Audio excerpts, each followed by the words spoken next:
In the east, right now, the main priority is to assist the most vulnerable people who had to leave their places.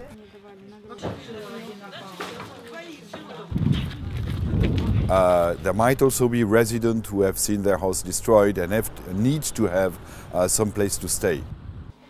We are also in the process of assisting a number of institutions, because these institutions do not have the means anymore to feed the people they accommodate. До войны мы жили благополучно, нам хватало пенсии и поступления, то есть оплаты от родственников. Но в связи с тем, что начались военные действия, нам, конечно, стало намного сложнее жить, потому что пенсии нет, Украина заблокировала нас. Родственники многие попропадали, платить практически некому. Поэтому мы вынуждены были обратиться в Красный Крест за помощью. In areas nearby to where fighting took place, it is highly likely that there are unexploded ordnance scattered in all these fields. Хоронили ще неділю після цього соглашення в погрібі ночували, а тут тобі на полі підірвалися. А тепер не знаємо, по яких тропах нам ходить, по яких.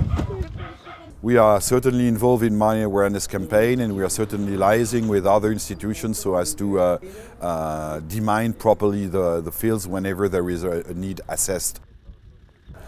Another important aspect of this budget extension that we are launching these days is to bring additional support to the most vulnerable displaced or people who took refuge in neighbouring countries.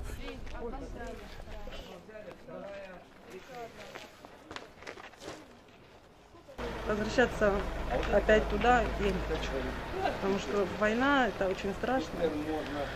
Я хочу, чтобы мои дети были. We requested in December last year a budget of 46 million Swiss francs approximately for our operation in Ukraine. This was already an enormous budget for an operation which was created from scratch a few months before. Unfortunately, we realize now that most of the provision we had included in that budget are not sufficient to cover the needs of more than 100,000 people that we are going to assist up to the end of the year. So we need now 26 million more, a total of 72 million for our operation of Ukraine.